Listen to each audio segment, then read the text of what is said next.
हकीम असगर अली की होलनाक सरगुज़श्त, कदम कदम पर तजस्सुस और गोनागो वाक़यात, एक ऐसे शख्स की कहानी जिसे बेपनाह पुरइस्रार कुव्वतें हासिल थी। एक तहलका खेज कहानी, पुरइस्रार अलूम का माहिर। एक ऐसी कहानी जो आपके रोंगटे खड़े कर देगी। ठहरो, मैं खुद ही इसका बंदोबस्त किए देता हूँ, फतेह खान ने कहा। अब फिर उन्होंने अपने दो आदमियों को आवाज देकर बुलाया। वो दोनों उनके करीब पहुंच गए थे। तब फतेह खान ने उनसे कहा, जाओ थाने जाओ और इत्तला दो कि यहाँ की बस्ती में खून हो गया है और फसादी किस्म के फसादी हिंदू फसाद करने पर आमादा हैं। उन दोनों ने गर्दन झुकाई और वहां से चल पड़े। तब फतेह खान डेवरी में आ बैठे और कहने लगे, बेटे, मैं तुमसे ये नहीं कहता कि किसी मामले में मदाखलत मत करो, लेकिन जो कुछ करो सोच समझ कर करो। आपने ये सूरत हाल सुन ली है। आप मुझे बताएं, मुझे क्या करना चाहिए? कुछ नहीं, पुलिस आएगी, बयान लेगी, हम सब बातें सही सही बता देंगे। परेशानी की कोई बात नहीं है। यहाँ की पुलिस बिकी हुई है, जहाँ से उसे पैसा पहुँचता है वहीं के गुण गाने लगती है। वैसे भी ज्यादातर हिंदू रहते हैं यहाँ, अकीदे के कच्चे हैं ये लोग, लेकिन सारे के सारे खराब नहीं हैं। बहुत से ऐसे भी हैं जो इंसाफ पसंद हैं, और फिर मेरी तो किसी से ज्यादा दुश्मनी भी नहीं है।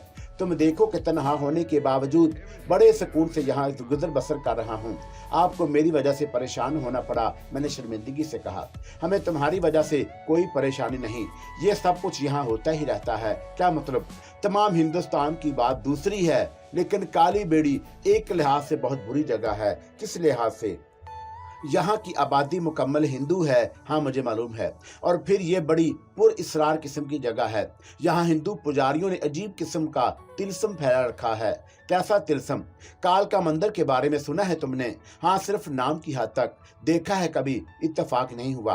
काल का मंदिर के इसरार बहुत पोशीदा हैं। यहाँ पुजारियों ने एक तिलस्म खाना बना रखा है। लोग दूर दूर से यहाँ आते हैं और अपनी अपनी आरज़ुएं पाते हैं, लेकिन कोई नहीं जानता यहाँ उन पुजारियों ने क्या रखा है। मुझे इसके बारे में कुछ बताएं फतेह खान साहब। क्या पूछना चाहते हो? ये लोग यहाँ क्या करते हैं? पुजारियों ने यहाँ बहुत सी बुराइयां पैदा की हैं। किसी की बहन बेटी की इज्जत महफूज नहीं। आम लोगों को तो वो जादू टूनों से दुरुस्त कर देते हैं, लेकिन लड़कियां, हाँ लड़कियां, उनका क्या होता है? वो यहाँ महफूज नहीं है। मैंने सर झुकाते हुए कहा, ये तो बुरी बात है, बेशक बुरी बात है, लेकिन उनके अकीदे का क्या किया जाए, जो फिर भी यहाँ बड़ी अकीदत से आ जाते हैं। बहुत से वाकयात हो चुके होंगे यहाँ। मैंने पूछा। हाँ, बेशुमार। पुलिस इस मामले में कोई कार्रवाई नहीं करती। पुलिस क्या कार्रवाई करेगी? मैं तुम्हें बचा चुका हूँ कि पुलिस वाले तो खुद मुजरम हैं और सिर्फ उन लोगों के लिए काम करते हैं जो उन्हें ज्यादा से ज्यादा रकम फराहम करें, और वो खुद भी इस पुजारी के मुतकद्द हैं जो यहाँ सबसे खतरनाक आदमी जाना जाता है। खतरनाक आदमी? मैंने सवाल किया। हाँ, बहुत खतरनाक आदमी। मैं तुम्हें उसके बारे में ज्यादा तफसीलात नहीं बता सकता अमीर खान, लेकिन यह हदायत जरूर कर सकता हूं कि मुहतात रहना। फतेह खान साहब ने बताया और मैं गहरी सोच में पड़ गया। फिर मैंने कहा, ठीक है फतेह खान साहब, मैं इंतहाई कोशिश करूंगा कि किसी भी तरह आपके लिए परेशानी का बायस ना बन सकूं, लेकिन अगर किसी मसले में फंस गया तो फिर आपको मेरे लिए जहमत करना होगी। इसकी फिक्र ना करो बेटे, मैं इंतहाई कोशिश करूंगा कि तुम किसी चक्कर में ना पड़ने पाओ। बात दरअसल ये है कि ये लोग उस जगह किसी मुसलमान को बर्दाश्त नहीं कर सकते। पता नहीं क्यों पिंडत पुजारियों का ख्याल है कि कोई भी मुसलमान यहाँ आकर खतरनाक हो सकता है, और उसके लिए एक सहारा लिया है। कौन सा सहारा? मैंने सवाल किया। यही कि उनका धर्म खराब हो जाएगा। वो यहाँ इसलिए मुसलमानों को बर्दाश्त नहीं कर सकते। एक सवाल और करूंगा। हाँ बेटे, पूछो। क्या यहाँ कभी मुसलमानों की आबादी नहीं थी? थी। किसी जमाने में ज्यादा लोग नहीं थे। मैंने भी बस किस्से कहानियां ही सुनी हैं। यहाँ के मेरा घराना यहाँ का कदीम तरीन घराना है, और हम लोग इतने ताकतवर थे कि ये लोग हमें नहीं निकाल सके। लेकिन यहाँ जो मुसलमान घर थे वो इन की लोगों की कोशिशों करके तबाह कर दिए। बहुत सारे बेचारे यहाँ से वापस चले गए। ये सूरत हाल रही है। ये तो बड़ी तकलीफदा बात है। क्या कभी किसी ने उनके खिलाफ एहतजाज नहीं किया? नहीं भाई, एहतजाज कौन करता। वो लोग गरीब थे जो यहाँ रहते थे और उनकी सारी बातों से नावाकिफ थे। चुनांचे उन्होंने यहाँ से चले जाना बेहतर ख्याल किया और चले गए। लेकिन फतेह खान साहब, ये तो वाकई परेशान कुन बात है। हाँ है, लेकिन तुम्हारे लिए नहीं। ये लोग मुझे बर्दाश्त कर चुके हैं और उसकी एक बुनियादी वजह है। वो क्या? वो ये कि मैंने खुद भी कभी उन लोगों से उलझने की कोशिश नहीं की। बारहा उन लोगों ने मुझे नुकसान पहुंचाने की कोशिश की, लेकिन मैंने बड़े सब्र और सुकून से उनकी हर बात टाल दी। हाँ, 2-4 बार की बात नहीं कहता, लेकिन इसलिए मैं तुम्हें बता चुका हूँ कि शायद मैंने तुमसे तज़किरा नहीं किया कि मेरे कुछ दोस्त हमेशा मेरी मदद करते हैं। ना जाने कितना वक्त गुजरा था कि दफतन मुझे बाहर से शोर सुनाई दिया। मैं चौंक पड़ा और अपनी जगह से उठकर बाहर निकल आया। मैंने बहुत सी मशालें देखी जो रोशन थी और बहुत से लोग अहाते के सामने जमा थे, लेकिन मैंने ये भी देखा कि 8-10 अफराद लंबी लंबी 2 नाली बंदूकें लिए टहल रहे थे। शोर मचाने वाले थोड़ी देर तक वहां शोर मचाते रहे। मुमकिन है वो फतेह खान के घर तक पहुंचने की कोशिश करते, लेकिन बंदूक बरादरों को देखकर उनकी हिम्मत जवाब दे गई और फिर वो मुंतशिर हो गए। मैं भी खामोशी से दरवाजे पर खड़ा ये सब कुछ देखता रहा था। इसका अंदाजा तो मुझे बखूबी हो गया था कि यकीनन फसादी हिंदू थे जो इस कत्ल के सिलसिले में मेरी तलाश में आए थे। लेकिन पता नहीं फतेह खान साहब के मकान तक पहुंचने की जुर्रत नहीं हुई या बंदूक बरादरों को देखकर डर गए थे। बहरतौर मामला हमवार हो गया था। रात के पहले हिस्से में फिर कोई नहीं आया। मैं आधी रात से ज्यादा जागता रहा और फिर सो गया। दूसरी सुबह जब सोकर उठा तो मुझे इत्तला मिली इलाके का थानेदार आया हुआ है और बाहर डेवरी में मौजूद है। फतेह खान साहब खुद मेरे पास आए और मुझसे कहने लगे कि तुम थानेदार से मिलो, जो सूरत हाल है उसे बता दो। वैसे उसकी जुर्रत नहीं हो सकती कि तुम्हें किसी मामले में नुकसान पहुंचाए। ठीक है, मैं जाता हूँ, मैंने कहा और फिर मैं डेवरी में पहुंच गया। थानेदार ने अजीब सी निगाहों से मेरी तरफ देखा। लंबी लंबी मूंछों वाला अजीब सा आदमी था। हिंदू ही मालूम होता था क्योंकि उसके हाथ माथे पर तिलक लगा हुआ था। हूँ तो तुम हो अमीर खान? उसने सवाल किया। हाँ, मैं हूँ अमीर खान, कहो, मैंने सख्त लहजे में कहा। तो थानेदार एकदम संभल गया। नहीं नहीं खान साहब, कोई खास बात नहीं है। आपने हमें इत्तला भिजवाई थी ना? हाँ हाँ, तुम्हें इत्तला भिजवाई थी मैंने कृपा राम के घर पहला लगा दिया है और कहा है कृपा राम की लाश में अपने साथ उठवा कर ले जाऊंगा। ठीक है, मुझसे क्या चाहते हो? मैंने सवाल किया। हालात बता दीजिए खान साहब। वैसे सारे के सारे हिंदू आपके खिलाफ गवाही देने को तैयार हैं। उन सब का कहना है कि कृपा राम को आपने ही कत्ल किया है। इसकी कोई वजह बताई उन्होंने? मैंने सवाल किया। हाँ, वो वजह बताते हैं। क्या? मैंने सवाल किया। कृपा राम की बीवी को अगवा कर लिया गया है। ओह, मैंने गहरी सांस ली। बहुत खतरनाक चाल चली थी उन लोगों की। जय सिंह मुझसे काफी देर तक सवालात करता रहा। मैंने अब अंदाजा लगा लिया था कि वह किस किस्म का आदमी है। अगर मैं उससे नरम लहजे में बोलता तो वह सख्त हो जाता, लेकिन मेरा गुस्सा महसूस करके वह संभल गया था। फिर उसने कहा, हम चलते हैं अमीर खान साहब, लेकिन बात काफी मुश्किल हो जाएगी। उसी वक्त फतेह खान साहब अंदर दाखिल हो गए थे। जय सिंह उन्हें देखकर खड़ा हो गया। जय राम की महाराज। कैसे हो जय सिंह? फतेह खान साहब ने पूछा। ठीक हूँ महाराज, तुम्हारी तरक्की नहीं हुई अभी। आपकी कृपा चाहिए महाराज। हो जाएगी। हाँ, किस सिलसिले में आए थे? वो महाराज आपको मालूम होगा। कौन कौन है तुम्हारे साथ इस वक्त? बस सिपाही हैं महाराज। बाहर भेज दो उन्हें, फतेह खान साहब ने कहा और सिपाही बाहर चले गए। जय सिंह, जी महाराज। अमीर खान मेरा भतीजा है। हाँ महाराज, हमें मालूम है। तुम ये भी जानते हो कि यहाँ के लोग किस कदर फसादी हैं। वो तो ठीक है महाराज, मगर जय सिंह ने कहा। उस वक्त फतेह खान साहब ने अपनी जेबों से नोटों की गुड्डी निकाल ली थी और फिर वो उन्हें गिनने लगे। मैंने जय सिंह को चौंकते हुए देखा और मेरे होंठों पर मुस्कुराहट फैल गई। जय महाराज, सो तो हैं, उन लोगों को संभालना तुम्हारा काम है। फतेह खान साहब ने नोट जय सिंह की तरफ बढ़ा दिए। जय सिंह नोटों पर बात की तरह झपटा था। उनकी क्या जरूरत थी महाराज, हम तो दास हैं आपके। उसने जल्दी से नोट अपनी जेब में ठोंसे हुए थे। नहीं जय सिंह, अब तुम इतनी दूर आए हो चल कर। हाँ तो जय सिंह, तुम जानते हो ये लोग कितने फसादी हैं। एक एक को देख लूंगा। शरीफ लोगों को परेशान करते हैं सुसरे। आप तो चिंता ही ना करें। भाई तुम मौजूद हो, फिर मुझे किस बात की फिक्र हो सकती है। वैसे मैं एक पेशकश करता हूं तुम्हें। वो क्या खान साहब? अभी मैंने सुना था कि कृपा राम की बीवी गायब है। जी महाराज। अमीर खान मेरे पास रहता है। जी महाराज। यहाँ कोई और ठिकाना नहीं इसका? सो तो है। तो फिर तुम यहाँ की तलाशी ले लो। हरे राम राम, ये कैसे हो सकता है खान साहब? पाँव ना टूट जाएं मेरे, आंखें ना फूट जाएं, मैं ऐसा काम करूं। अपनी तसल्ली के लिए महाराज, आपने कह दिया है सब ठीक है, 2-4 को पकड़ को ले जाऊंगा, खुद ही उगल देंगे सच। जय सिंह ने कहा, अब ये तुम्हारा काम है, जैसे चाहो करो। फतेह खान साहब ने कहा। फिर जय सिंह चला गया। तब फतेह खान साहब मुस्कुराते हुए बोले, तुमने देखा अमीर खान, आपको मेरी वजह से नहीं बेटे, ऐसी बातें मत करो, ये सब कुछ जरूरी होता है। मैं यहाँ तुम्हारे कदम जमाना चाहता हूँ और ये बहुत जरूरी है। तुमने यहाँ तक के हालात अपनी आंखों से देख लिए होंगे अच्छी तरह। मैं चाहता हूँ कि तुम इन मामलात को अच्छी तरह समझ लो और इन्हें अच्छी तरह हैंडल करना सीखो। बस अब तुम आराम करो, ये लोग तुम्हारी हिफाजत करेंगे। और हाँ, एक बात और कहूंगा। क्या? आज दोपहर को गश्त पर निकल जाओ, ये सब बंदूकें लेकर तुम्हारे साथ जाएंगे। जमीनों पर गश्त करो, कहीं भी कुछ देखो तो मुदाखलत करो, और कोई गड़बड़ हो तो ठीक करो। तुम्हारा रवैया बहुत सख्त होना चाहिए। तुम मेरी बात समझ रहे हो ना? किसी हद तक फर्स्ट ऑपरेशन वाली बात है। उन लोगों को अंदाजा हो जाएगा कि तुम खौफजदा नहीं हो। जमाना उसका है, ताकतवर की पूजा होती है और कमजोर का कोई ठिकाना नहीं होता। अगर ये बात है तो फिर आप तमाशा देखिए, मैंने कहा। और उसके बाद मैं आज के बेहतरीन प्रोग्राम की तैयारियां करने लगा। फतेह खान की इजाजत, उनके शान और उनके करूफर का मैंने मुनासिब इस्तेमाल करने का फैसला कर लिया। घोड़े पर मेरी शान ही कुछ और हो जाती थी, और इस बात का एतराफ बड़े बड़ों ने किया था। मेरी जिंदगी के शब-ओ-रोज जिस अंदाज में गुजरे थे, तुमने उनके बारे में अंदाजा लगा लिया होगा। फतेह खान साहब की पुरइसरार शख्सियत दर हकीकत मेरी समझ में आज तक नहीं आई थी। आंखों से महरूम ये मर्द आहन एक गोशा नशीन दुश्मनों के सीने पर बैठा गोया मूंग दाल तल रहा था। इतने से बड़े इलाके में सिर्फ एक मुसलमान बहुत ही हैरत अंगेज शख्सियत का मालिक था। और फिर सबसे बड़ी बात ये कि वह दबंग होकर रह रहा था और किसी की मजाल नहीं थी जो उसके मफादात को ठेस पहुंचाने की कोशिश करे।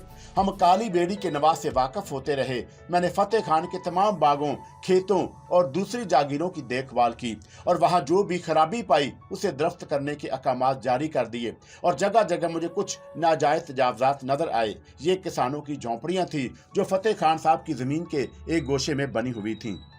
सारे के सारे किसान हिंदू ही थे, और शायद उन्हें इल्म हो गया था कि फतेह खान साहब का भतीजा अमीर खान हर वो जगह खाली कराता फिर रहा है जो फतेह खान की मलकियत है। चुनाचा मेरी आमद की इत्तला उन्हें पहले ही मिल गई थी।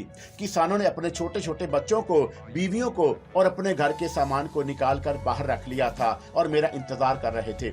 मैं वहां पहुंचा तो वह सब हाथ जोड़कर आगे बढ़ आए।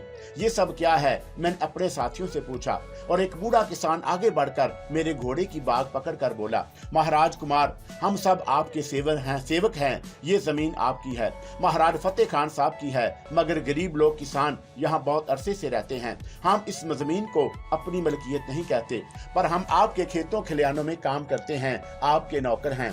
महाराज, जब तक हम आपके लिए काम कर रहे हैं, हमें इन्हीं जमीनों पर पड़ा रहने दें, वरना हम खुले आसमान के नीचे जा पड़ेंगे।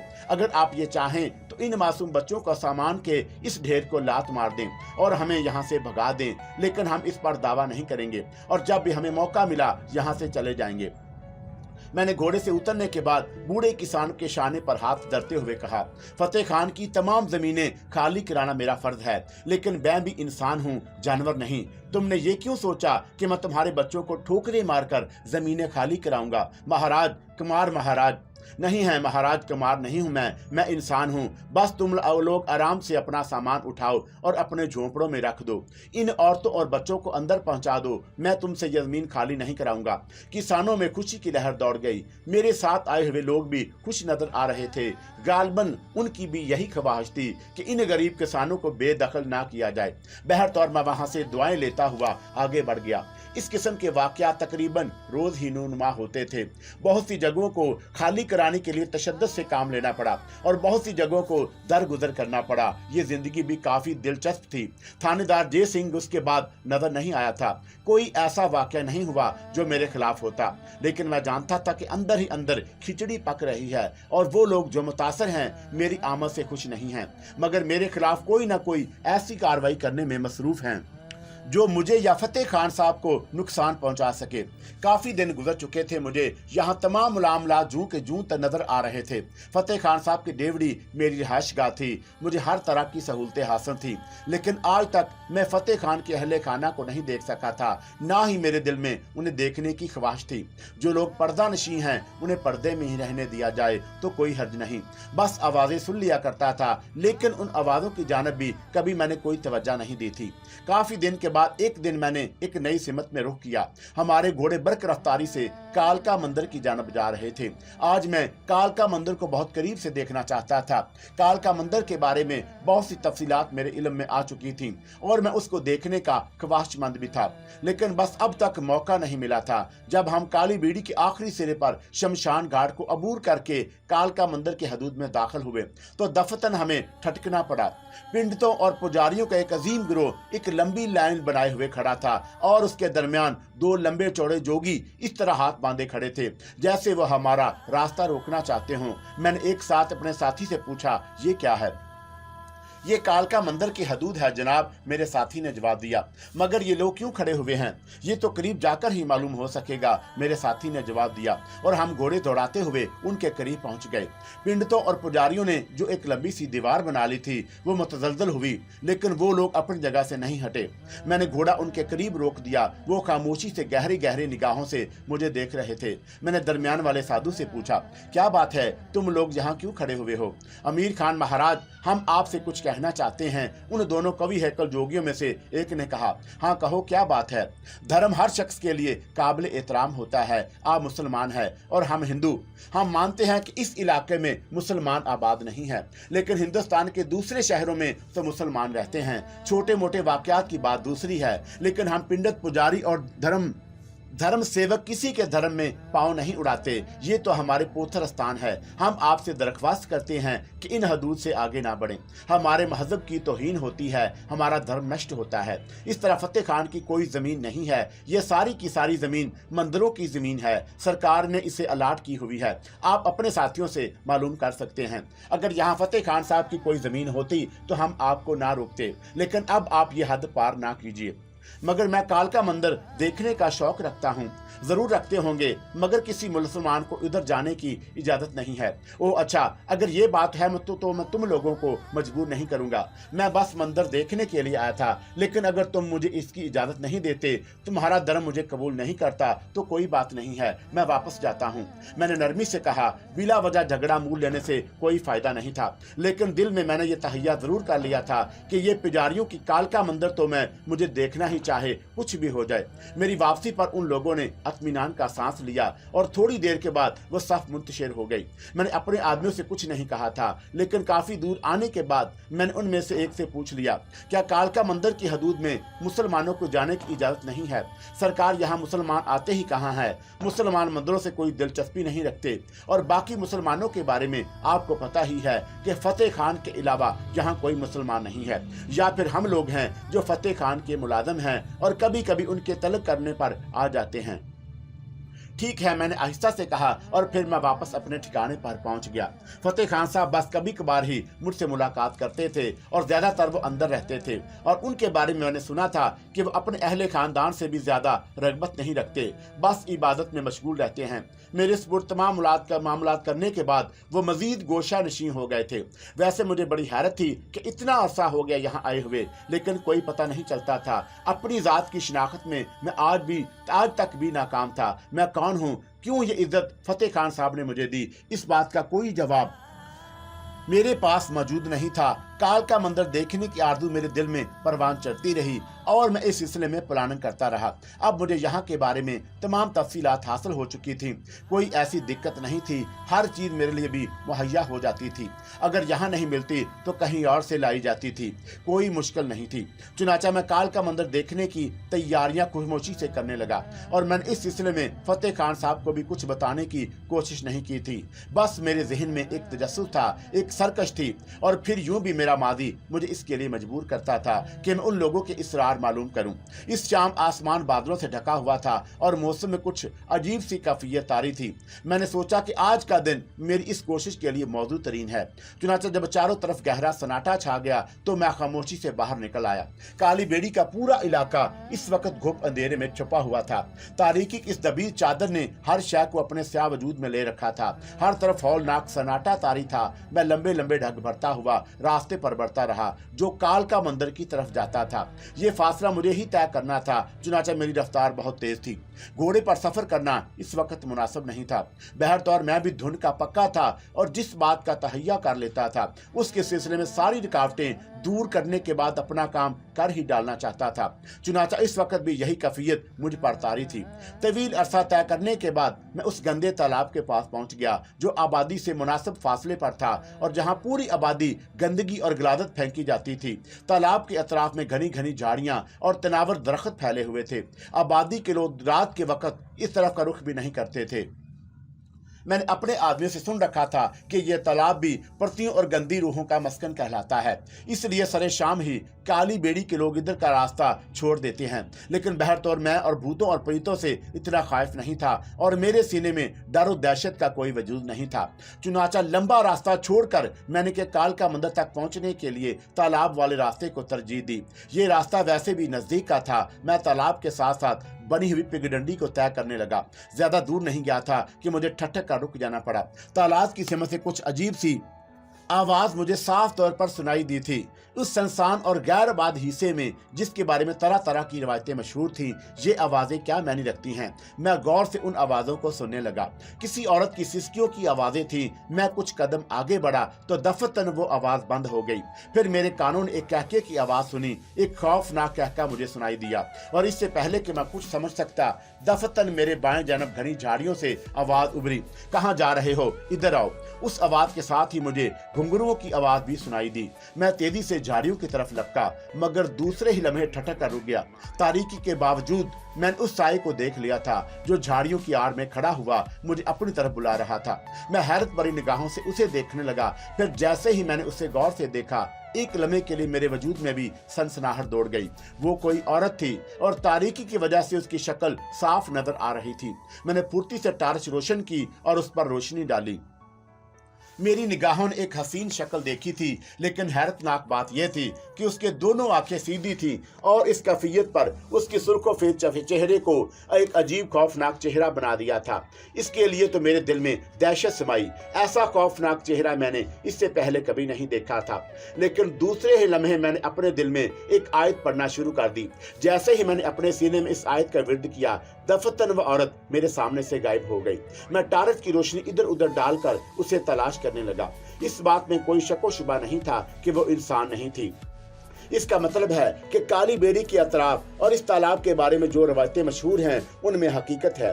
ये खौफनाक औरत कोई चुड़ैल थी। जो चुड़ैलों के बारे में मैंने सुन रखा था, लेकिन कभी बराह रास्त वास्ता नहीं पड़ा था। सिवाय इसके मेरी माँ बाप और मेरा खानदान इन्हीं चक्करों का शिकार हुआ था।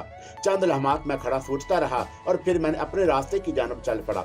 जैसे जैसे मैं मंदिर के करीब होता जा रहा था, मेरे दिल में तजस्सुस जागता जा रहा था और मैं मंदिर के बारे में वो तमाम रवायतें याद कर रहा था जो मैंने सुन रखी थी।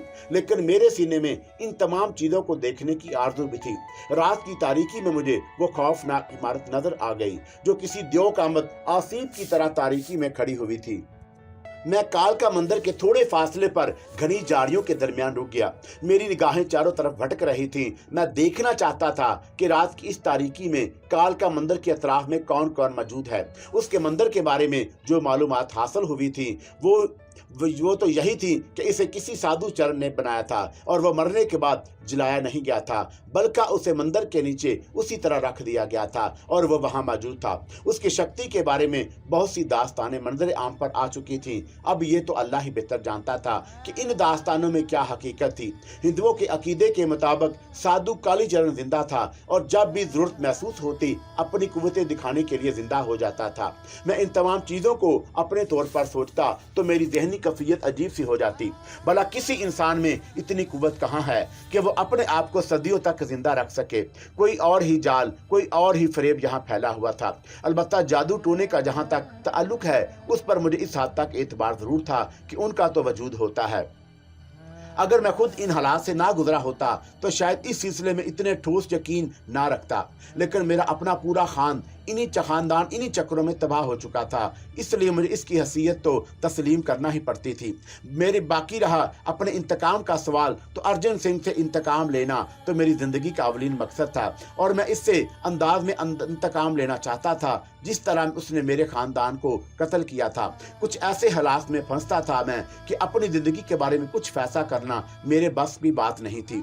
मैं हालात के झूले में झूल रहा था, कभी कहीं पहुंच जाता और कभी कहीं, लेकिन मेरी जिंदगी में एक मकसद अटल था, और वो ये कि अर्जन सिंह से इंतकाम लूं। पुर-इसरार उलूम को पूरी तरह सीखने का एहसास अब तक मेरे जहन में नहीं जागा था, लेकिन साधु पूरन सिंह ने जो बात कही थी मैं उसे भी नहीं भूल सका था। इस वक्त यही बातें मेरे जहन में गर्दिश कर रही थी, और मैं सोच रहा था किसी तरह कालका मंदिर का अंदर से भी जायजा ले लूं। चुनाचा मैं आगे बढ़ता रहा और थोड़ी देर के बाद कालका मंदिर की बगली दीवार के बिल्कुल करीब पहुंच गया। यहाँ छोटे छोटे हुजरे बने हुए थे जिनमें चिराग रोशन नजर आ रहे थे। पिंडत पुजारी यकीनन इन्हीं हुजरों में होंगे। मैंने सोचा और उनकी निगाहों से बचता हुआ कालका मंदिर के अकबी हिस्से में पहुंच गया। यहाँ पर मैं दरवाजे तलाश कर रहा था। बाएं सिमत घूमकर अकबी हिस्से में आया था, लेकिन अकबी हिस्सा भी मुझे कोई ऐसा दरवाजा नहीं मिला जिससे मैं अंदर दाखिल हो सकता। अलबत्ता जब मैं दाएं सिमत पहुंचा तो मुझे ठटकना पड़ा।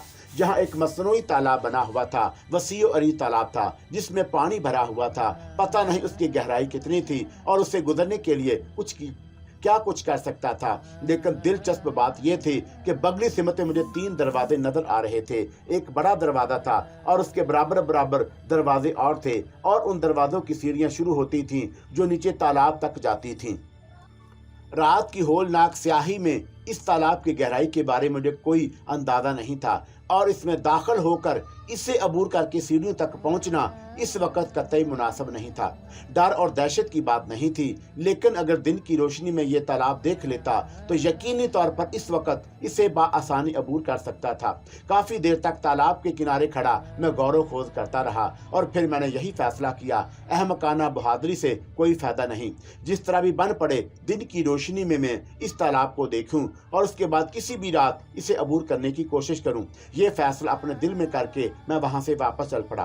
कालका मंदिर में तो या तो सामने ही किस्मत से दाखिल हुआ जा सकता था, और या फिर रात की तारीकी में ये तालाब अबूर करके, क्योंकि तालाब की दूसरी तरफ बंद नहीं थे, इनमें शायद कोई कवाड़ भी नहीं लगे होंगे।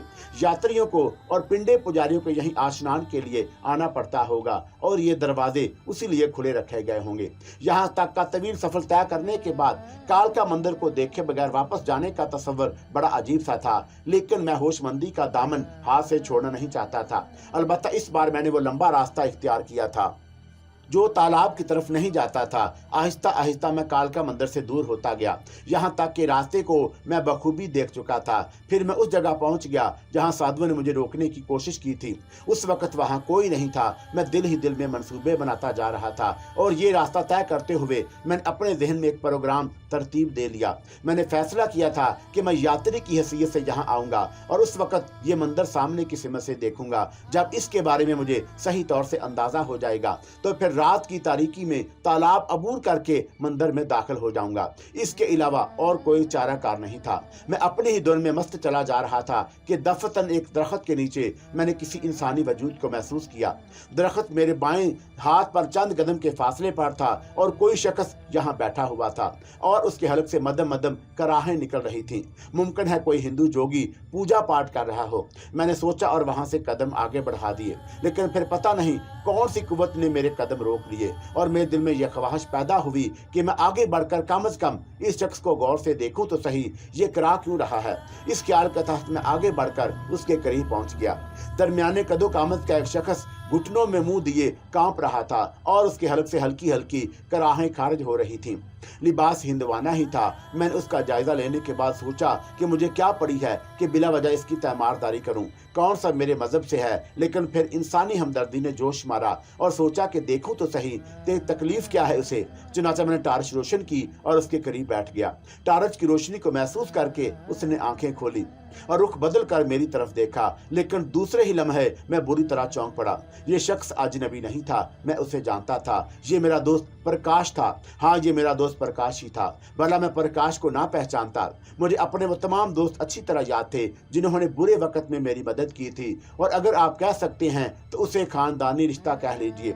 खून में अगर शराफत हो तो एहसान करने वाला हमेशा याद रहता है, और उसका एहसान भी। प्रकाश ने इस वक्त मुझे सहारा दिया था जब एक बार फिर मेरा दिल टूट चुका था। मैं झूठा नहीं था। अपने नाम को भी मैं मलिया मेट नहीं करना चाहता था, क्योंकि इस नाम से मेरा मजहब वाबस्तगी थी। ये नाम मेरे माँ बाप ने मुझे दिया था। माँ बाप की निशानियों को फरामोश नहीं कर सकता था, लेकिन हालात ने मुझे इन रास्तों पर ला छोड़ा था जहां मैं अपना नाम भी गुम कर चुका था। मैंने लाला अमरनाथ जी को अपना नाम शंकर इसलिए बताया था कि मैं उनकी तवज्जो हासिल कर सकूं। बेयारो मददगार था मैं। हर चंद के प्रिंस जोगिंदर ने या जोगी बाबा ने मुझे जिंदगी गुजारने के बहुत से रास्ते बता दिए थे, लेकिन वो साफ सुथरी तबीयत के मालिक नहीं थे। उन्होंने अपना मकसद हासिल करने के लिए मुझे इस्तेमाल किया था, मेरे साथ एहसानात किए थे, और बाद में वो खुद ही अपनी साजिश का शिकार हो गए। मेरा इस सिलसिले में कोई कसूर नहीं था, और ना मैं उन्हें मुसीबत से निकाल सकता था। चुनाचा बस यही मैंने हालात को कबूल कर लिया। प्रकाश की आंखें चौंका इस रोशनी से चकाचूंध हो गई थी, इसलिए वह मुझे नहीं पहचान सका। वैसे भी उसकी हालत पता नहीं कैसी नजर आ रही थी। मैं घुटनों के बल उसके पास बैठ गया। कौन हो भाई? प्रकाश की नहीफ आवाज उभरी। प्रकाश, ये तुम हो? ओहो, तुम मेरी कोई जानकार हो, मगर कौन हो तुम? प्रकाश, मेरी आवाज नहीं पहचान सकते तुम? कैसी बातें कर रहे हो दोस्त? मैं तो अपनी आवाज भी नहीं पहचान सकता। तुम देख नहीं रहे मेरी हालत क्या है? तुम्हारी ये हालत कैसे हुई प्रकाश? क्या हो गया तुम्हें? अजीब आदमी हो, अपने बारे में मुझे बताते नहीं, और अपने लहजे में मेरे लिए इतना दुख पैदा कर लिया है तुमने कि मानो मेरा कोई बहुत ही अजीज हो। प्रकाश, मुझे देखो और पहचानो मैं कौन हूँ। मैंने टार्च की रोशनी अपने चेहरे पर डाली और उसे अपने चेहरे पर ही मरकूज किए रहा। प्रकाश मेरी शक्ल देख रहा था, फिर उसने उठने की कोशिश की। उसके लहजे में हैरत के आसार थे। अरे शंकर, तुम मेरा मतलब है असगर अली, तुम? खूब, तो तुमने मुझे पहचान लिया प्रकाश। क्यों ना पहचानता भाई, तुम तो हम लोग बहुत अरसे तक नहीं बुला सकेंगे। हमसे तुम्हारी क्या मुराद है? सभी लोगों की बात कर रहा हूँ। किसने भुला दिया तुम्हें? सब परेशानी का शिकार थे। मुझे सहारा देकर बैठाओ, मैं अपनी मर्जी से उठकर बैठ नहीं सकता, प्रकाश ने कहा, और मैं जल्दी से उसे सहारा देकर दरख्त के तने से लगाकर बिठा दिया। तुम्हारी ये हालत कैसे हो गई प्रकाश? बता दूंगा, पहले तुम बताओ कैसे हो? मैं तो ठीक हूँ, सब ही तुम्हें याद करते हैं। तुम्हारे साथ जो कुछ हुआ वो तो हो ही गया। धर्म का तासुब उनके जहनों में सवार हो गया था, लेकिन बाद में उन्हें एहसास हुआ कि जो कुछ उन्होंने किया था वो इंसानियत के खिलाफ था। किसे किसे ये एहसास हुआ? लाला जी, मेरा मतलब है दादाजी तो बहुत ही ज्यादा परेशान हो गए थे। शायद तुम्हें यकीन न आए, और वो फिर से बीमार हो गए थे। ओह, दादाजी बहुत अच्छे इंसान थे। बुरे तो हम भी नहीं हैं प्रकार, पर क्या करें, धर्म का चक्कर ऐसे ही चला हुआ है। इंसान इंसान को भूल गया। धर्म के नाम पर नफरतें की जाती हैं। तुम बताओ असगर अली, दीन मजहब क्या इतने बुरे होते हैं कि इंसान से इंसान नफरत करने लगे? देखो भाई, सब ही गोश्त पोश्त के बने हुए हैं। 2 हाथ 2 पांव रखते हैं, आत्मा रखते हो, फिर आत्माओं में तफरीक कैसी? तुम भगवान को खुदा कहते हो, हम खुदा को भगवान कहते हैं। तुम अपने तौर पर उसे भूलते हो, उसका नाम लेते हो, उसकी इबादत करते हो। हम अपने तौर पर उसकी पूजते हैं, उसकी इबादत करते हैं। बस नामों के फर्क से इतना बड़ा फर्क पैदा हो गया कि इंसान एक दूसरे से नफरत करने लगे। मैं चंद लम्हात प्रकाश के अल्फाज में डूबा रहा, फिर मैंने गर्दन हिलाकर कहा, ये इंसान का कसूर है प्रकाश, खुदा या भगवान का नहीं। इंसान ने अपने दिल में नफरतों के बीज बोए हैं, इसके लिए उसने मुख्तलिफ तरीके इख्तियार कर रखे हैं। नफरतों को परवान चढ़ाने के लिए तो बहुत सी चीजें हैं। हाँ, तुम सच कहते हो। खैर छोड़ो इन बातों को, सबसे पहले तुम मुझे बताओ कि तुम्हारी ये हालत कैसे हुई। ये बहुत बाद की बात है असगर अली, मेरे दिल में भी यही सवालात उठ रहे हैं। ऐसा करो मेरे दोस्त, पहले तुम मुझे अपने बारे में बता दो। तुम ठीक तो हो ना? तुम्हारी हालत तो ठीक ठाक नजर आ रही है, बड़े अच्छे लग रहे हो इन कपड़ों में। और अब ये बताओ, तुम शंकर बनकर रह रहे हो या यहाँ असगर अली बनकर यहाँ रह भी रहे हो, या नहीं? सुना है यहाँ तो मुसलमानों का कोई घर ही नहीं है, एक आधा घर के सिवा। बस यूं ही समझ लो, जो एक आध घर है यहाँ मैं उसी में रहता हूँ, मैंने जवाब दिया। ओहो अच्छा अच्छा, ये तो एक मुसलमान ने तुम्हें पनाह दी, देना ही थी प्रकाश, इसीलिए कि वो मुसलमान है। मुझे अब ज्यादा शर्मिंदा ना करो असगर अली, बहरतौर मुझे खुशी है कि तुम आराम से हो। हाँ, और ये भी कहे बगैर नहीं रह सकूंगा कि यह सब तुम्हारा ही एहसान है। अरे छोड़ो इन बातों को, मैंने तुम पर कोई एहसान नहीं किया, बस मेरे मन ने तुम्हें अपना दोस्त जाना था और आज भी तुम्हें अपना दोस्त ही समझता हूँ। तो मेरे दोस्त, अब अपने दोस्त का ज्यादा इम्तिहान मत लो, मुझे बताओ तुम्हारी ये हालत कैसे हुई? हमारे साथ यहाँ काली बेड़ी में बड़े परेशानी के वाकयात पेश आ चुके हैं। तुम्हें बताऊं असगर अली, हम सब बड़ी मुसीबत का शिकार हो गए। तुम दोना माछी से यहाँ कब आए? 1 हफ्ते से ज्यादा हो गया, प्रकाश ने जवाब दिया। बड़े दिन लग गए। हाँ, बस ऐसे ही उलझनों में फंस गए थे हम। अच्छा फिर बताओ क्या हुआ? कामनी की हालत खराब हो गई, बिल आखिर गाड़ी आ गई और हम उसे लेकर यहाँ पहुँच गए। यहाँ हमने कालका मंदिर के बाएं सिमत तालाब वाले किनारे पर क़ियाम किया था और कालका मंदिर में कामनी की पहली पूजा हुई तो उसकी हालत कुछ बेहतर नजर आई। हम अब सब इत्मीनान से थे कि एक रात। प्रकाश खामोश हो गया। हाँ कहो, एक रात क्या हुआ? इतनी रात कामनी को अगवा कर लिया गया क्या? मैं उछल पड़ा। हाँ भैया, हमारी कामनी अगवा हो गई, अब वो हमारे पास नहीं है। अरे किसने अगवा किया उसे? जिसने भी किया है वो पापी आज ना सही कल जरूर मेरे हाथों मौत के घाट उतर जाएगा। तुम्हारे हाथों नहीं प्रकाश, हमारे हाथों कहो। दोस्त भी कहते हो, भैया कहकर भी पुकार रहे हो और सिर्फ अपनी बात करते हो। तुम बेफिक्र रहो, कामनी को जिसने भी अगवा किया है हम उसकी गर्दनों काट कर कुत्तों के सामने डाल देंगे। पता नहीं क्यों भैया, तुम्हारे मिल जाने से मेरे दिल को बड़ा आनंद मिला है। तुम मुझे तफसील बताओ प्रकाश, कामनी को कैसे अगवा किया गया? खैमा लगाए थे हमने वहां, हम उसके इलाज के लिए कि यहाँ दिन तक यहाँ रहना चाहिए था। पहले ही पूजा में हिस्सा लिया था, दूसरी पूजा के लिए तैयारियां कर रहे थे कि एक रात कामनी के खैमे से निकाल कर ले जाया गया और वो 4-5 आदमी थे, उसे लेकर न जाने कहाँ चले गए। हम तो बहुत देर के बाद हमको उसकी खबर हुई। ओहो फिर क्या हुआ? मैं तो बुरी तरह घबरा फिर गया था। मैं जानता था कि ये पुजारियों का ही काम है। पिताजी और दादाजी यहाँ मौजूद लोगों में उस शख्स को तलाश करते फिरे थे जिसने कामनी को अगवा किया था और वो उनकी तलाश तमाम कोशिशें नाकाम हो गईं। तो पिताजी ने महाराज युवराज सिंह से बातचीत की। ये महाराज युवराज कौन है? कालका मंदिर के सबसे बड़े पुजारी, साधु कालचीदा के सेवक माधु। मगर साधु कालीचरण के बारे में तो सुना है कि वो मर गया है। भगवान जाने क्या सच है और क्या झूठ। यहाँ आने वालों का ये अकीदा है कि कालीचरण हमारे मरे नहीं हैं, वो आज भी मंदिर की गहराइयों में जीते हैं और उनका ज्ञान उन्हें मरने के बाद भी मौत के साथ हमवार किए हुए है। वैसे वो बज़ाहिर तो जिंदा नहीं है। एक बात बताओ प्रकाश, साधु कालीचरण को मरे हुए कितना अरसा हो गया? ज्यादा समय नहीं बीता, बस यूं समझ लो 4-5 साल, प्रकाश ने जवाब दिया। तो ये काल का मंदिर 4-5 साल पुराना है? नहीं, ये मंदिर तो बरसों पुराना है। पहले ये किसी और नाम से मशहूर था, लेकिन जब से यहाँ साधु कालीचरण का ज्ञान ध्यान सामने आया तो उसका नाम काली का मंदिर रख दिया गया और उसके बाद फिर उसे काल का मंदिर बना दिया गया। ये है इस मंदिर की कहानी। वैसे मंदिर बहुत पुराना है, बहुत पुराना है। काली बेड़ी इस नाम से मशहूर थी। बहुत सी रवायात है यहाँ के बारे में। कहते हैं कि असल में कालीचरण से इसका कोई ताल्लुक नहीं है, बल्कि ये काली देवी का मंदिर था, इससे काल का मंदिर कहलाता था। फिर साधु कालीचरण में यहाँ आ गए और लोग ये समझे कि मंदिर उनके नाम से मशहूर हो गया है। बहुत सी बातें हैं। अच्छा खैर, युवराज ने क्या कहा? युवराज महाराज ने कहा कि वो नौचंदी जुमेरात को साधु कालीचरण से महाराज की आत्मा से कामनी के बारे में मालूमात हासिल करेंगे। ये नौचंदी जुमेरात कब है? अभी तो इसमें काफी दिन बाकी हैं। कमाल है, इससे पहले साधु महाराज कुछ नहीं बता सकते? नहीं, उन्होंने कहा है कि इससे पहले किसी तरह मालूम होना बड़ा मुश्किल है। प्रकाश, तुम्हारा क्या ख्याल है इस बारे में? मैं दूसरी किस्म का आदमी हूँ। दीन धर्म इंसान के लिए बड़ी हैसियत रखते हैं, लेकिन इस दौर में धर्म के नाम पर सबसे ज्यादा लूटा जाता है। बिल्कुल ठीक कहते हो। अच्छा ये बताओ, मुरला देवी, बांके लाल महाराज और अमरनाथ लाल कहाँ हैं? वो वही खैमे में अपने तौर पर कोशिश कर रहे हैं। युवराज महाराज के जवाब का इंतजार कर रहे हैं। ठीक है, फिर तुम यहाँ क्यों पड़े हुए हो? मेरी कहानी जरा मुख्तलिफ है, प्रकाश ने कहा। वो क्या? प्रकाश अजीब सी निगाहों से मुझे देखने लगा, फिर चंद लम्हात खामोश रहा। फिर उसने गहरी सांस लेकर कहा, वो ये कि मैं इन मंदिर के रहने वालों के बारे में बहुत सी मालूमात हासिल कर चुका हूँ। यहाँ जो कुछ हो रहा है उसकी थोड़ी बहुत झलकियाँ मेरे इल्म में आ चुकी हैं। क्या मतलब? देखो असगर अली, मैं फिर कहता हूँ कि दीन धर्म को मैं बुरा नहीं कहता। मंदिर पोतर होते हैं, पर उनमें काम करने वाले, उनके नाम से फायदा उठाने वाले पोतर नहीं होते। और ये शैतान मंदिरों को भी बदनाम करते हैं। क्या कोई ऐसा शैतानी तुम्हारी निगाह में आ चुका है? हाँ, सिर्फ एक, और उसका नाम है द्वारका नाथ। ये द्वारका नाथ भी बड़े महान पंडितों में से है और इस मंदिर के एक हिस्से में ये रहता है और वहां अपनी शैतानियों का मुजाहरा करता है। शैतानियों का? तुम एक साधु को शैतान कह रहे हो? वो शैतान से भी बढ़कर है, मुझे शुबा है। कामनी को उसी ने अगवा किया है। अरे अरे, ये कैसे कह सकते हो तुम?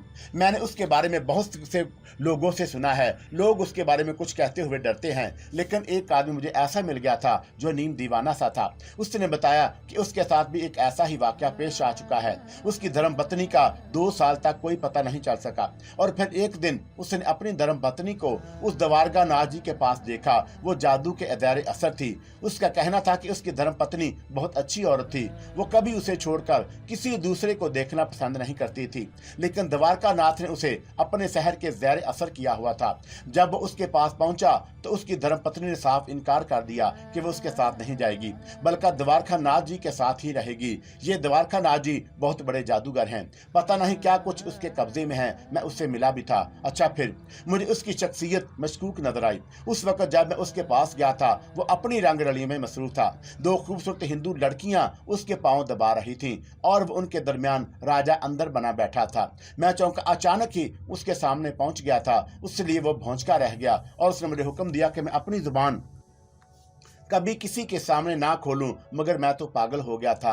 ये सब कुछ देखकर मैंने उससे कहा कि मेरी बहन मुझे वापस कर दे, वरना मैं बहुत बुरा सलूक करूंगा उसके साथ। उसके बाद उसने मुझे वहां से बाहर निकाल दिया और फिर चंद आदमी ने मुझे एक तनहा गोशे में पकड़कर मारा पीटा। बहुत मारा। उन लोगों ने मुझे हड्डियां तोड़ दी। उन्होंने मेरी तो तुम यूं समझ लो आधा मरा के लिए मुझे छोड़ दिया है। ये कब की बात है?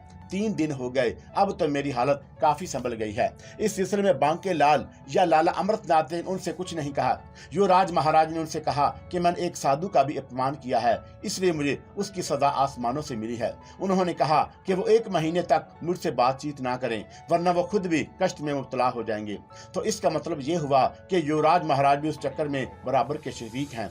हाँ, ये कैसे कहूँ असगर अली, कैसे कहूँ? क्यों समझ में नहीं आता? प्रकाश ने कहा और उसकी आवाज गुलूगीर हो गई।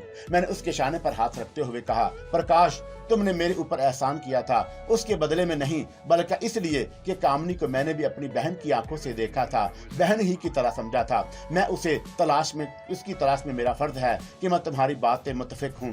कामनी को अगवा किया गया है और यकीनन किसी बुरे इरादे से अगवा किया गया। खुदा उसकी मदद करे, हम उसकी तलाश के लिए जमीन और आसमान एक कर देंगे। असगर अली, तुम मुसलमान हो और यहाँ वैसे ही मुसलमानों के खिलाफ काफी नफरत फैली हुई है। तुम किसी मुसीबत में न पड़ जाना। मैं अपनी कोशिशें कर रहा हूँ, भगवान ने चाहा तो कामयाबी हो जाएगी। तुम इसकी फिक्र मत करो प्रकाश, बल्कि मैं तुम्हारी इस बात से मुतफिक हूँ कि हम और तुम अलग अलग रहें। तुम जहाँ भी मुनासिब समझो क़याम करो। बेहतर यह है कि अब इस सिलसिले में कोई कदम ना उठाओ। मैं खुद कामनी की तलाश के लिए पूरी कोशिश करता हूँ। प्रकाश मेरी इस बात के जवाब में कुछ ना बोला। काफी देर तक खामोशी रही। फिर उसने कहा, मगर ये बताओ कि तुम्हारी यहाँ क्या पोजीशन है? मैं प्रकाश को अपने मेयर बारे में तफसीलात बताने लगा और वो गौर से सुनता रहा। फिर उसने कहा, लेकिन ये फतेह खान कौन है? एक बहुत बड़ी शख्सियत हैं, एक बुजुर्ग हैं, लेकिन काफी ताकतवर। यहाँ के हिंदुओं की ये मजाल नहीं कि उस तनहा मुसलमान को यहाँ से निकालने की कोशिश करें। इस सिलसिले में जब भी कोई कोशिश की गई, हिंदुओं को शदीद नुकसान से 2-4 होना पड़ा। भगवान तुम्हारी रक्षा करे। लेकिन ये बताओ, अब तुमसे मुलाकात कहाँ होगी? जब तुम कहो, जहाँ कहो। ये जगह कैसी है? ठीक नहीं है, यहाँ तक आना बड़ा मुश्किल काम है। तुम यूं करो कि काली बेड़ी के मशरिकी बाजार में मुझसे मिल लिया करो। तुम पर निगाह रखी जाती होगी यहाँ। हाँ, इसमें कोई शक नहीं है कि हिंदू मेरे दुश्मन हो गए हैं और तरह तरह से मुझे नीचा दिखाने में सरगर्दा हैं। बल्कि मेरे खिलाफ एक साजिश भी हो चुकी है। मैंने उस कत्ल के बारे में तफसीलात बताई जो मुझसे मंसूब कर दिया गया था। और प्रकाश गर्दन हिलाने लगा। फिर बोला, इसलिए मैं कहता हूँ कि तुम इस सिलसिले में मत पड़ो। हमारी तकदीर में जो कुछ होगा हम खुद ही देख लेंगे। कामनी को यहाँ लाने का ये फैसला गलत था। अब लाला अमर जी को खुद ही समझ लेना चाहिए कि उनके यहाँ देवियों और देवताओं के मंदिरों में क्या माल है, उसमें मंदिरों का क्या कसूर। प्रकाश, कसूर तो उनमें रहने वालों का है, उनके नाम के तकद्दुस से नाजायज फायदा उठाने वालों का है। बहरहाल अब तुमसे आज से तीसरे दिन मुझसे मशरिक की बाजार में दोपहर को 12 बजे मुलाकात करना, मैं आ जाऊंगा। प्रकाश ने जवाब दिया। एक बात और बताओ प्रकाश। क्या? मुझसे वादा करो कि जो कुछ होगा खलूस से बताओगे। वादा करता हूँ, प्रकाश ने जवाब दिया। तो फिर ये बताओ, लाला अमृतनाथ जी और बांके लाल से अलग हटने के बाद तुम्हारा खर्च कैसा चल रहा है? प्रकाश ने गर्दन झुका ली थी। वो लम्हात वो खामोशी से गर्दन झुकाई रहा, फिर बोला, बड़े परेशानी में हूँ, 2 दिन से कुछ नहीं खाया पिया है। अरे क्यों? कि अमृतनाथ और बांके लाल ने, हाँ, उन्होंने हालात के हाथ मजबूर होकर मुझसे नाता तोड़ लिया है। ओह प्रकाश, बहुत ही दुख और गम की बात है। खैर कोई बात नहीं, लो ये रकम रख लो, तुम्हारे काम आएगी। ओह असगर अली फौरन ही कर्जा चुका रहे हो, प्रकाश ने फीकी सी मुस्कुराहट के साथ कहा। दोस्त, तुम्हारी मोहब्बत का जो कर्ज है उसे तो मैं सारी जिंदगी नहीं चुका सकता। मुझे जलील करो, लो ये रख लो। मैंने अच्छी खासी रकम प्रकाश को दी और उसने उसे देखे बगैर अपने हाथ में ले लिया। उस वक्त उसने इनकार नहीं करूंगा, हालात बहुत खराब हैं, वरना कुछ नखरे भी दिखाता, उसने मुस्कुराते हुए कहा, और मैं हंस पड़ा। तेरे नखरे मैं फिर देख लूंगा मेरे दोस्त, फिलहाल तू अपना काम करो और बहुत एहतियात के साथ। जल्दबाजी या जज्बाती होने की जरूरत नहीं है, हम कामनी बहन को हासिल करके ही दम लेंगे। ठीक है, प्रकाश बोला, और फिर हमने उससे रुखसत की इजाजत मांगी। प्रकाश थोड़ी देर मुझे देखता रहा और फिर उसने कहा, देखो मिलना जरूर असगर अली, कहीं ऐसा ना हो कि तुम ना मिलो। अब तो तुम्हारा ही सहारा है मुझे से किसी भी वक्त मुलाकात की जरूरत पेश आए प्रकाश, तो फतेह खान के डेरे पर आ जाना, वहां मैं तुझे खुश आमदीद भी कहूंगा। वहां पहुंचने में मुझे कोई दिक्कत नहीं होगी, सवाल ही नहीं पैदा होता कहना कि अमीर खान का दोस्त प्रकाश आया है। ओहो, तो तुम्हारा नाम अमीर खान है वहां? हाँ, हालात के तहत मैंने अपना नाम अमीर खान रखा है, लेकिन फतेह खान साहब ये जानते हैं कि मेरा असल नाम अमीर खान नहीं बल्कि असगर अली है। ठीक है, अगर ऐसी कोई जरूरत पेश आई तो मैं वहां पहुंचूंगा, वरना आज से तीसरे दिन हम मशरिक की बाजार में मुलाकात कर रहे हैं। मैंने गर्दन हिलाई और फिर वहां से चल पड़ा। प्रकाश की कहानी मेरे जहन में गर्दिश कर रही थी। कामनी का हसीन चेहरा निगाहों में घूम रहा था। कामनी को क्यों अगवा कर लिया गया? उसे अगवा करने वाले साधु सनत ही थे। बहुत से ख्यालात मेरे जहन से टकरा रहे थे। कामनी की जो कैफियत थी उसके तहत उसे अगवा करना भी मुश्किल काम था, क्योंकि वो खुद किसी के साए के ज़ैर असर थी। मैं खुद उसे अपनी आंखों से हालत देख चुका था। फिर उसे अगवा करने वाले मामूली हसीयत के आदमी नहीं होंगे, या ये भी हो सकता है कि वो साधु सनत ना हो, बल्कि वही पुरइसरार कुव्वतें हों जो उसके गिर्द हल्का बनाए हुए थीं। बहरतौर ये सब कुछ मेरी समझ में आने वाली बातें नहीं थी, ताहम मैंने फैसला कर लिया था कि बहुत जल्द कालका मंदिर में दाखिल होकर युवराज और द्वारका नाथ जी से मुलाकात करूंगा, और अगर मुमकिन हो सका तो उन कालीचंद महाराज से भी, जिनके बारे में सुना है कि उनका तन बदन तय खाने में रखा हुआ है और वो मरने के बावजूद जिंदा हैं। फिर दूसरे दिन मेरी मुलाकात फतेह खान साहब से हुई तो मैंने उनसे कहा कि मैं आपसे कुछ अर्ज करना चाहता हूँ। हाँ कहो बेटा। कालका मंदिर में कालीचंद की रिहाइश गाह है। साधु कालीचंद को मरे हुए, जैसा कि मेरे इल्म में है, कई साल हो चुके हैं, लेकिन यहाँ के हिंदुओं का अकीदा है कि वो जिंदा है। क्या आप मुझे इसके बारे में कुछ बता सकते हैं? मैंने कहा। फतेह खान साहब चंद लम्हात खामोश रहे, फिर एक गहरी सांस लेकर बोले, अगर मैं तुमसे ये कहूँ बेटे कि कालीचंद इस जमाने का शैतान है तो तुम इसमें झूठ ना समझना। इस साधु के बारे में मैंने सुना है कि वो बहुत बड़ा जादूगर भी है, काले इल्म का माहर। उसकी मौत भी बहुत मशकूक हालात में हुई थी, और ख्याल ये है ना सिर्फ मेरा बल्कि मेरे चंद मुसलमान दोस्तों का कि दर हकीकत वो मरा नहीं है, बल्कि उसने किसी खास जरिए से अपने आप को बज़ाहिर मुर्दा कर लिया है, और वो एक मुर्दा की हैसियत से अब इस मंदिर में रहता है। लोग उसे मुर्दा समझकर पूजते हैं, और जब कभी उस हालत में वो अपना कोई ज्ञान देहान दिखाता है तो लोगों को हैरत होती है। तुम समझ रहे हो ना मेरी बात? कमाल है फतेह खान साहब भी, वाकई ये तो बड़ी खौफनाक बात है। लेकिन इसके साथ साथ ही मेरे जहन में ये बात भी है कि वो काले इल्म का माहिर भी था, और इस किस्म की गंदी और वाह का वजूद मुमकिन समझा गया है।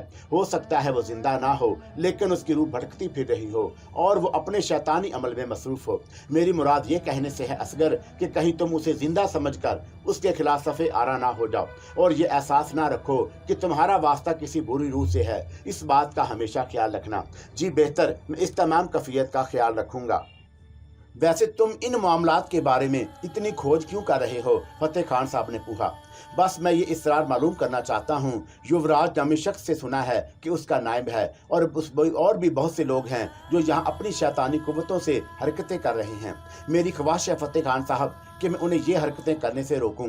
फतेह खान साहब पुरख्याल अंदाज में गर्दन हिलाने लगे थे। फिर उन्होंने कहा, खुदा ने तुम्हारे सपुर्द जो काम किए हैं, मैं नहीं जानता कि वो तुमसे क्या काम लेना चाहता है। बहरतौर बेटे, जो कुछ भी करो हाथ पांव बचाकर करना। इंशाअल्लाह आप मुतमिन रहें, ऐसा ही होगा, मैंने जवाब दिया। फतेह खान साहब के कानों में ये बात डाल देना ज्यादा ही मुनासिब हो गया था और मुझे उम्मीद थी कि अब मैं निहायत आसानी से काम कर सकूंगा। द्वारका नाथ के बारे में मजीद मालूमात हासिल करना थी और उसके लिए मैंने एक प्रोग्राम बनाया। प्रोग्राम बनाने के बाद मैंने फतेह खान साहब को भी इससे आगाह कर दिया और वो कुछ तशवीश ज़दा से नजर आने लगे थे। फिर उन्होंने गर्दन हिलाकर कहा, तुम मुझे बता चुके हो कि तुम शंकर की हैसियत से कुछ वक्त गुजार चुके हो, तुमको उनके तरीके और आदाब वगैरह तो आते होंगे। जी हाँ फतेह खान साहब, मैं ये सब बाआसानी कर लूँगा। तो फिर ठीक है, तुम अपने अमल का आगाज़ कर दो। अच्छा एक बात और बताइए मुझे, मैं जितने दिन तक गायब रहूँगा उतने दिन आप क्या करेंगे? कुछ नहीं, मैं इस सिलसिले में कुछ ना कुछ कर लूँगा। कह दूंगा कि मैंने तुम्हें किसी काम से कहीं भेजा है।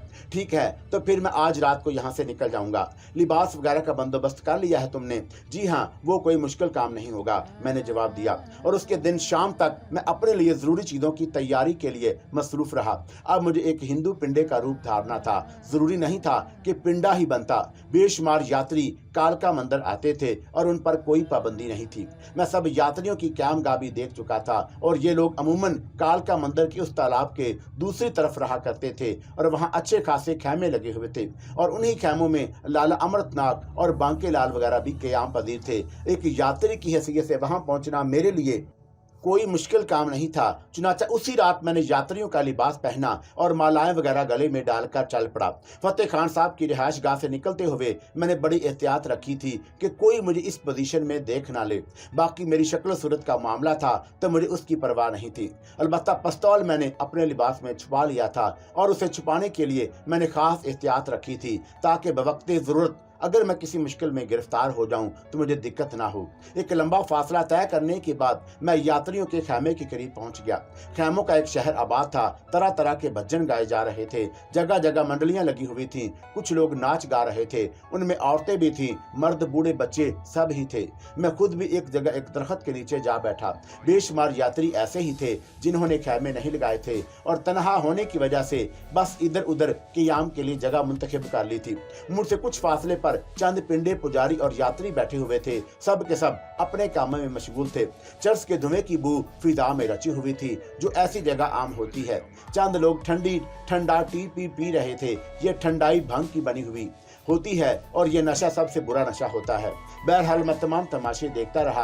आधी रात तक ये हंगामा खेजियां जारी रहीं और उसके बाद लोग सोने की कोशिशों में मसरूफ हो गए। मैं वक़्त का इंतजार कर रहा था और सोच रहा था कि किसी भी तरह अपना मकसद पूरा करने के लिए तैयार हो जाऊं। काफ़ी देर तक मैं इंतजार करता रहा और फिर जब खैमों का ये शहर खामोशा बन गया तो मैं किसी आवारा रूह की मानत अपनी जगह से उठा और आहिस्ता कदमों से आगे बढ़ने लगा। मेरा रुख उस तालाब की तरफ था जिससे गुजरकर मैं कालका मंदिर में दाखिल हो सका था। चौंका मैं ये देख चुका था कि वहां दाखिल होने का और कोई रास्ता नहीं है। तालाब ही से गुजरकर मैं सीढ़ियों तक पहुंच सकता था और फिर उन सीढ़ियों से अंदर दाखिल हो सकता था। चौंका रात होने के साथ ही तमाम यात्रियों को मंदिर से निकाल दिया जाता था। वैसे भी खुद कोई वहां रहने की कोशिश नहीं करता था। मंदिर के अहाते में किसी को रहने की इजाजत नहीं थी। ये भी जरा अजब खेज बात थी, लेकिन इसके सिलसिले में ये रवायत मशहूर कर दी गई थी कि महाराज कालीचंद किसी को अपने हाथे में देखना पसंद नहीं करते सवाए पुजारियों के। बहरतौर जब मैं तालाब में दाखिल हुआ तो मैंने पिस्तौल ऐसी जगह संभाल कर रख ली कि वो भीगने से खराब ना हो जाए और फिर मैं तालाब में तैरता हुआ सीढ़ियों की तरफ बढ़ गया। मुझे तालाब की गहराइयों का कोई अंदाजा नहीं था, लेकिन बाद में पता चला कि वो इतना गहरा नहीं है कि आदमी उसमें डूबकर हलाक हो जाए। फिर भी उसमें सीने तक पानी जरूर था। आखिरी सीढ़ी पानी में डूबी हुई थी। सीढ़ियों के करीब पहुंचकर मैं एक लम्हे के लिए रुका। अब तक निहायत कामयाबी से मैं दूसरे लोगों की निगाहों से बचता हुआ यहाँ तक तक आ गया था, लेकिन मुझे खतरा था कि कहीं कोई मुझे देख ना ले। सीढ़ियों के करीब पहुंचकर मैं इस तरह बैठ गया जैसे आशनान कर रहा हूं, और जब मुझे अंदाजा हो गया कि कुर्बो जवार में और कोई नहीं है, तो इंतहाई फुर्ती से मैं बंदर की तरह ये सीढ़ियां तय करता हुआ उस दर तक पहुंच गया जिसमें कोई दरवाजा नहीं था। अंदर एक राहदारी नजर आ रही थी जो पुख्ता थी, और यहाँ से थोड़े फासले पर दीवारों में कुछ मशले नस्ब थी, जिनकी वजह से यहाँ अच्छी खासी रोशनी फैली हुई थी। मैं बड़ी मुहतात अंदाज में उस राहदारी की तरफ चल पड़ा और उसके बैरूनी दरवाजे पर पहुंचकर रुक गया। दरवाजे पर दोनों तरफ दीवारों के साथ मूर्तियां जड़ी हुई थीं, जिनमें चारों तरफ सुन-गुल लेता हुआ बिल आखिर एक ऐसी जगह खिड़की के करीब जाकर रुक गया जहां से अंदर की रोशनी झुर्रियों के जरिए बाहर झांक रही थी। एक झरी से आंख लगाकर मैंने अंदर झांका तो एक लम्हे के लिए मैं भूंचका सा रह गया। अच्छे खासे कदो कामत का एक पुजारी था, और दिन की रोशनी में मैंने जो कुछ उसके बारे में मालूम किया था उससे मुझे पता चल गया कि यह द्वारका नाथ है। लेकिन द्वारका नाथ इस वक्त मुझे शैतान से ज्यादा मकरूह और नापाक नजर आ रहा था। कमरे के अंदर एक और मासूम और भोली भाली लड़की को परेशान कर रहा था। लड़की ज्यादा से ज्यादा 16-17 साल की होगी। बहुत अच्छे नकूश थे जो इस रोशनी में बुरी तरह सहमे हुए नजर आ रहे थे। उसका लिबास बेतरतीब हो गया था। हिंदू पुजारी की आंखों में शैतान नाच रहा था और लड़की गुस्से के मारे थर थर कांप रही थी। मेरे बदन में एक लम्हे के लिए थरथरी सी पैदा हो गई। बहुत से ख्यालात ज़हन में पैदा हुए। जो कुछ हो रहा था मेरी सोच से मुख्तलिफ नहीं था। द्वारका नाथ यकीनी तौर पर उस लड़की को कहीं से उठाकर लाया होगा। इसका मकसद है कि कामनी को भी इसी तरह अगवा किया गया था। मैं एक लम्हे के लिए गुस्से में आ गया था, लेकिन फिर मैंने अपने आप को संभाला। दोबारा अंदर झांका। सहमी हुई लड़की अपने बचाव की खातिर जोर आजमाई कर रही थी, और वो किसी भूखे और खून अशाम भेड़िए की तरह बार बार उस पर झपट रहा था। लड़की की रुंधी हुई आवाज सुनाई दे रही थी, भगवान के लिए दिया करो, मुझ पर दिया करो, मैं तुम्हारी बेटी के बराबर हूँ, मैं तुम्हारी पोती समान हूँ। ओह कुतिया, मेरी ना तो कोई बेटी है और ना कोई पोती। तू नहीं जानती कि तू कितना बड़ा वरदान पा रही है। मेरी बात मान, अमर हो जाएगी। तू नहीं जानती मैं कौन हूँ।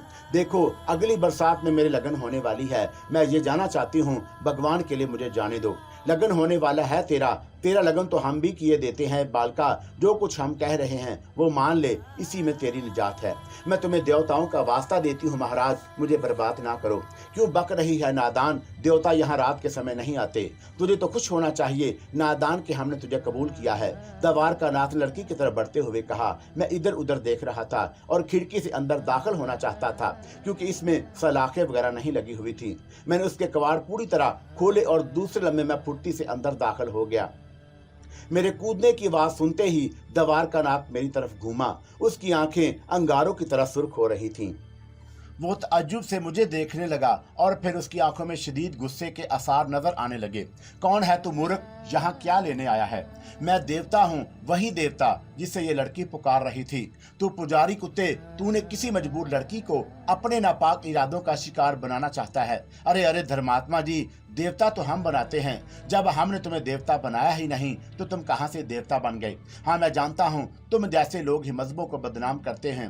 हिंदू मजहब बुराइयों का सबक देता है और ना कोई और मजहब, लेकिन तुम जैसे शैतान इन मजाहब को नापाक करते हैं। फौरन यहाँ से इसे जाने दो, वरना अपनी जिंदगी से हाथ धो बैठोगे।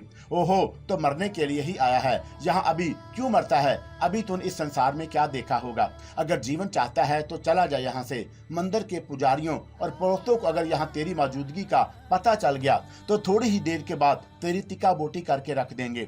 हट्टे कट्टे पुजारी की आंखों में खून अतरा हुआ था। नहीं पुजारी जी महाराज, मैं तुम्हें ये गुनाह नहीं करने दूंगा। गुनाह किया है और सवाब क्या है? अभी तेरी उम्र ये सब कुछ समझने की नहीं है। जा, इन मामलात में टांग क्यों अड़ाता है? तो फिर ठीक है पुजारी जी, आओ गुनाह और सवाब का फैसला कर लें। हूँ तो तू मुझसे टकराएगा। तू क्या है और तेरी औकात क्या? ले संभल, पुजारी ने कहा और एक तरफ बढ़ गया। उसने एक डब्बे में हाथ डाला। मैं नहीं समझ सका था कि उस डब्बे में से क्या निकाल रहा है, लेकिन दूसरे ही लम्हे उसने डब्बे से कोई चीज निकाली। ये स्याह रंग का एक खौफनाक सांप था जो गालबन उसी डब्बे में रखा हुआ था। उसने सांप एकदम से मेरी तरफ फेंक दिया। मैं सांप की जिद से बचने के लिए फौरन ही जमीन पर बैठ गया। सांप दीवार से टकराया और जमीन पर गिरते ही कुंडली मारकर फुंकार कर बैठ गया। एक लम्हे के लिए मेरी समझ में नहीं आया था कि सांप क्या क्या करूं। अगर पुजारी पुजारी जिस्मानी कुव्वत सिर्फ करता तो मैं उसके मुकाबले की तैयारी करता, लेकिन उसने शर्मनाक हरकत की थी। दफतर मैंने पिस्तौल निकालकर अपने हाथ में ले लिया। पिस्तौल को देखकर पुजारी की आंखें हैरत से फैल गईं। दूसरे लम्हे उसने दीवार से कमर लगा दी और लड़की को पकड़कर अपने सामने कर लिया। अगर तू मुझ पर वार करेगा तो पहले ये लड़की तेरी गोली का निशाना बनेगी, और ये भी सुन ले, अगर तूने गोली चलाई तो फिर यहाँ से बचकर निकल जाना मुमकिन ना होगा। बात समझ में आने वाली थी। ये हकीकत थी कि अगर मंदिर में गोली चलती तो तमाम लोग यहाँ जमा हो जाते, इसलिए मैंने खुद को संभाला। अब मेरे एक तरफ पुजारी था जो अच्छे खासो तनतोष का मालिक था और लड़की को सामने किए हुए पिस्तौल की जिद से बचने की कोशिश कर रहा था। वैसे वो दरवाजा अंदर से बंद था जो पुजारी के हुजरे का दरवाजा था। उसे खोलने की कोशिश अगर वो कुछ करता तो फिर इसके अलावा और कोई चाराकार नहीं था कि मैं नताइज से बेपरवाह होकर उस पर गोली चला देता। लेकिन दरवाजा काफी दूर था और बेचारी लड़की को लिए लिए उस दरवाजे तक नहीं जा सकता था। आखिर जाता भी तो मेरे लिए कोई मुश्किल नहीं था कि मैं उस पर हमला कर सकता। दूसरी जानब सांप था जो कुंडली मारे बैठा हुआ था। पुजारी ने बिला वजह ही ये सांप मेरे ऊपर नहीं छोड़ा होगा। मैं जानता था कि ये लोग नाग और नागनों से अच्छी तरह वाकिफ होते हैं और उन्हें काबू में करने का गुर जानते हैं। चुनाचा मैं समझ नहीं आता था कि सांप को संभालूं या पुजारी को।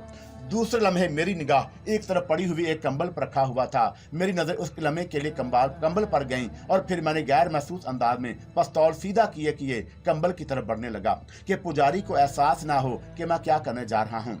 मोटे ऊनी गर्म कंबल के नजदीक पहुंचकर मैंने पुजारी की तरफ रुक करके पिस्तौल की तरफ इशारा किया और दूसरे लम्हे कंबल में हाथ में उठा लिया। पुजारी के समझ में नहीं आया था कि कंबल का मैं क्या करने वाला हूं, लेकिन मैंने अपने हाथ को बुरी तरह अच्छी तरह तोड़ रहा था और फिर मैंने निहायत महारत से ये कंबल सांप पर फेंक दिया। कंबल पूरी तरह सांप पर पड़ा था और मैंने देखा कि सांप कंबल के अंदर उछल रहा है। वो बिलाशुबा एक ताकतवर सांप था, लेकिन कंबल भी अच्छा खासा मोटा ताजा था और इस तरह उस पर फैल गया था कि अब सांप का उससे आसानी से निकलना मुमकिन नहीं था। खास तौर से चौंका सांप ने 2-4 बार उछलने की कोशिश की थी, इसलिए कंबल में ऐसी सिलवटें पैदा हो गईं कि वो सांप के रास्ते में मज़ाहम हो गई थी। पुजारी को एक लम्हे में यह अंदाजा हो गया था कि मैंने चालाकी से काम लेकर अपने दुश्मन से काट हासिल कर ली है। वो वक्ती तौर पर ही सही, लेकिन अब ये शख्स मुझे नुकसान नहीं पहुंचा सकता। चुनाचा उसने अंदाजा लगा लिया कि अब मैं उस पर हमला आवर होऊंगा और चौंका मेरे हाथ में पिस्तौल था, इसलिए पुजारी को यह भी एहसास था कि अगर मैंने गोली चला ही दी तो क्या होगा। चुनाचा उसने भी एक लम्हे में फैसला कर लिया। दूसरे लम्हे उसने पूरी कुव्वत से धक्का दिया और बेचारी बेमुश्किल तमाम खुद को एक दीवार से टकराकर चोट लगने से बचा सकी। बेचारी ने दरवाजे की तरफ छलांग लगा दी, लेकिन मैं इसके लिए पहले से तैयार था। पिस्तौल मैंने संभाल कर रख लिया और दूसरे लम्हे मैंने पुजारी का रास्ता रोकने की कोशिश की। पुजारी बिलाशुबा मंदिरों का माल खा खा कर हट्टा कट्टा और ताकतवर हो रहा था। मैं उससे लिपट गया। उसके बदन में बला की ताकत थी।